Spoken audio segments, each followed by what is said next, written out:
When a minor enters into a contract, the traditional rule has been that the minor can disavow the contract, return whatever was bought, and get his or her money back. But what if that thing purchased can't be returned? The Arizona Court of Appeals disassembled the traditional rule and rebuilt it in Valencia versus White. 17-year-old Salvador Valencia lived with his parents, who provided housing, food, and clothing. With his father's help, Valencia started and successfully ran a trucking business.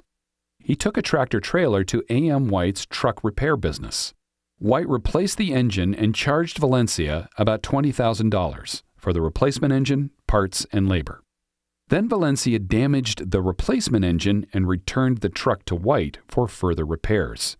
White removed and disassembled the engine and other components.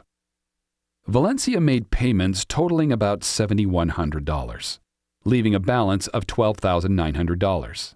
When Valencia stopped making payments, White asserted an artisan's lien on the disassembled truck and sought to sell it.